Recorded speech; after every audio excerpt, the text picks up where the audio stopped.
After my last few videos, there were a lot of requests to see the laser transfer printer in use. Based on the other videos that I've seen, there just isn't much information out there packaged in an interesting way. So I wanted to put out a video that gives you a real feel for the process from the perspective of an owner and a user. Also, our Discord channel, link in the description below, has become one of the select few places where shop owners with all types of equipment are gathering to share information. Lately, that's included a lot more white toner owners. To really add as much context to laser printing as possible, I've gone ahead and filmed the process of producing 5 different shirts. For this job, I chose iColor standard 11x17 transfer paper and Bella Canvas black shirts. So we're just over $7 all in between the shirt, the transfer, and the toner. The iColor standard is very much the mid-range option, coming in at just over $4 a print. Lately, I've been working with different temperature and pressure settings, and I'm getting a lot more out of the standard transfers than I ever thought possible, even with my old heat press.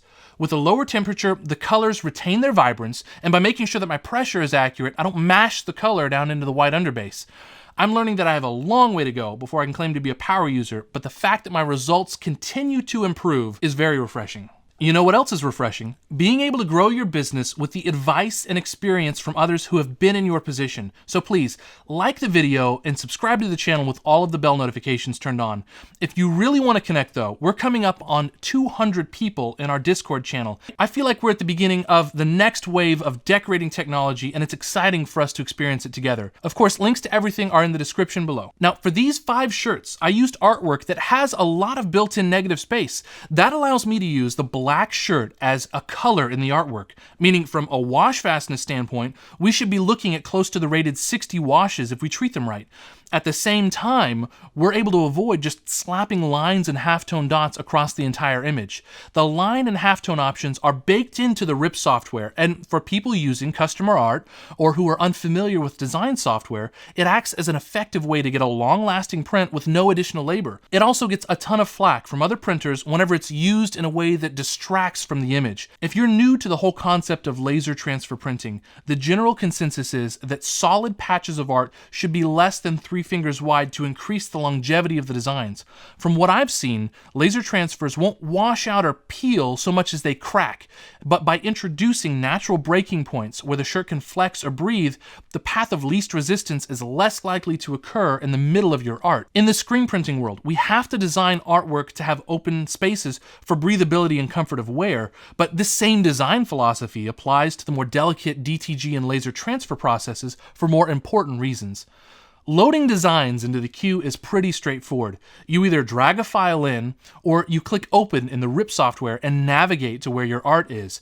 You select the designs you want to print, and it imports them directly into the queue. I've already done the legwork of preparing the artwork ahead of time. I use Adobe, so these were prepared in Illustrator and Photoshop using vector graphics. Once I load the artwork, I like to go through and center it on each page, unless I'm running a gang sheet of art that's already pre-sized for the media. Now, before I click print on the queue, I'd like to ask you to take a second and click like on the video and subscribe on the channel. For you mobile viewers, that little icon in the corner of the video is an easy access subscribe button. Once you hit print, the initial output of these designs is quick. We have 5 different designs printing at 600 by 600 DPI. Even though I have the option to take it up to 1200 by 1200, I haven't felt the need to do so. See, I'm coming from the world of screen printing where a lot of the screens that I use have mesh counts of 110 to 150 dots per inch, and when it comes down to putting detailed work on page, usually we're sitting in the 30 LPI or lines per inch range. That means from a fine detail standpoint, we're working in overkill territory. From a color reproduction standpoint, the vibrancy of a 600 by 600 DPI print has also proven itself to be more than acceptable. Coverage also isn't a big deal because the opacity of the white underbase is provided by the B transfer sheet rather than the white toner. So once our transfers are finished printing, we take them over to the heat press. We're going to lay the A transfer sheet down with the print side exposed. That way, when we put the adhesive side facing that printed side, the two are going to melt together and we can peel those apart. To make the peeling easier, what I'll typically do is fold a little tab on the B sheet corner. That way, after the 120-second press, I've got something to grab onto to peel the two sheets apart. I know some people use gloves for this step, but if you're careful or a real man, you can grab the sheet from the corner you want to peel from without much of a problem. The peel step is really the one with the most muscle memory involved. You have a window when the transfer is hot enough to release, but not so hot that the toner has trouble sticking to the adhesive. I did my best to make sure all these stayed in focus, but whenever I started the peel, there was no way I could fiddle back around with the camera to make sure it was locked onto where I wanted to be. So let's go ahead and throw on some sweet music and watch the pressing and the peeling process for the rest of these transfers.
Once you get to the end of the design, you want to slow down a bit more to make sure that last bit releases without just tearing off. After you've finished with your A to B peel step, take a second to trim around the edges of the transfer because the B step has a tendency to leave thin lines of adhesive on the outer edges of each transfer. From there, we can start pressing shirts. Now, I personally like to lint roll and pre-press any shirt for about 5 to 10 seconds before laying the transfer down. This is personal preference, and it doesn't have any impact on the printing process or the adhesion of the transfer in any way. Now, when you're pressing a finished transfer to the shirt, that part only takes about 30 seconds, but it is a cold peel. So what I typically do is I let the transfer cool a little bit on the shirt before I pull it off the press, and then I set it aside for the next several minutes before peeling the transfer cold. Now, Select and Premium is going to be more forgiving, but as I get more familiar with Standard, I feel comfortable that I can get consistent results. So last month, I put a call out for anybody who wanted to get a shirt printed and get a shout out on the YouTube channel. We had a lot of interest, but one man, Josh Stover, over at Stover Customs, chased me down to put his money where his mouth is, and he commissioned a shirt and transfers. If you haven't already, take a look at his channel because it's a unique mix of apparel and custom-built carts, and it's definitely worth a look. I was going to lump his shirts in with the rest of the shirts, but I wanted to make a special aside for him. Now that the shirts have cooled down, the peel step for standard paper requires a pretty tight and close to the garment peel to release easily. At this stage, you'll find out if you pulled the shirt off the heat press when it was too hot, because doing so can cause the not yet adhered transfer to pop off the garment around the edges. I've had mixed results repressing shirts that I've messed up in this way. An easy way to avoid that is to use heat press tape to keep the transfer locked to the shirt. Personally, I'd rather not rely on something that might add cost or production time if it isn't necessary, but when I'm maxing out the dimensions of a transfer sheet, I'm finding that adding heat press tape would have been necessary. Now, after the transfer's been peeled, the finishing step is to repress the shirt for 25 seconds with craft paper or silicone paper. This does a good job of pushing the transfer down into the shirt, adding a softer matte texture to it, as well as locking the design onto the shirt in a way that helps make the print much more durable.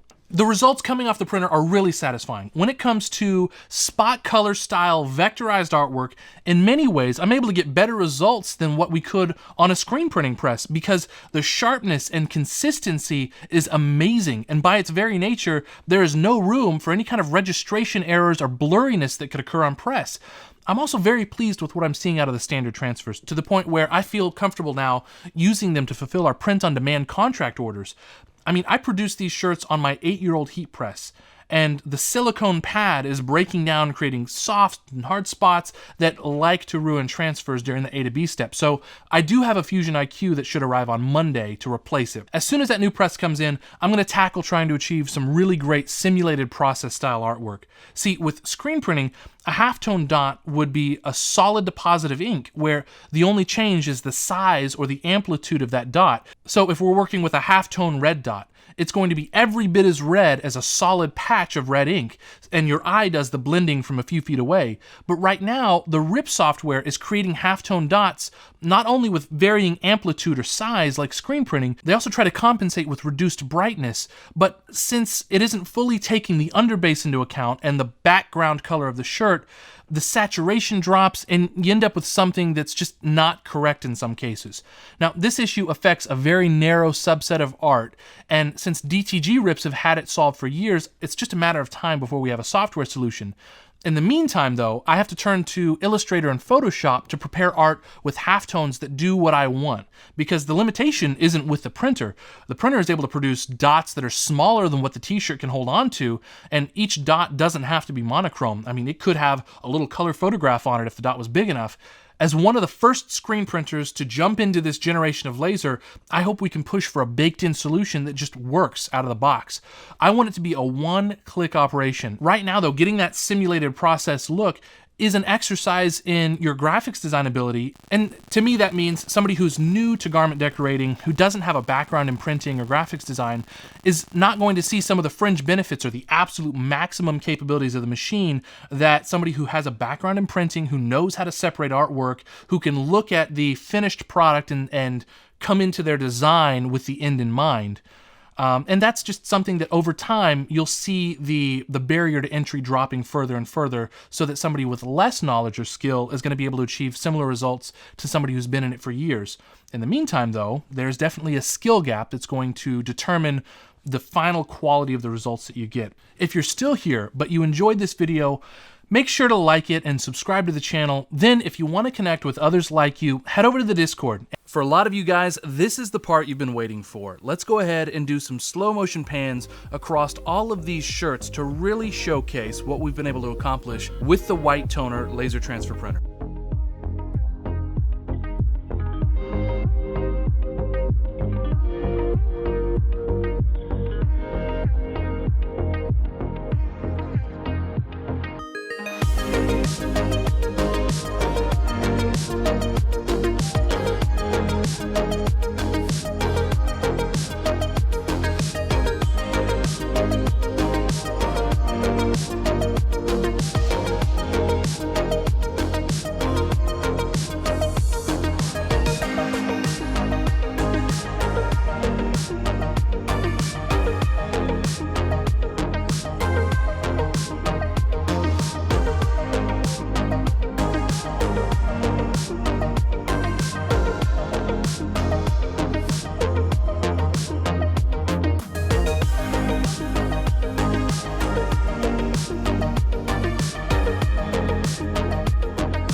I hope you guys have enjoyed the video. With everything on lockdown, there is plenty more content to come, so I will see you in the next one.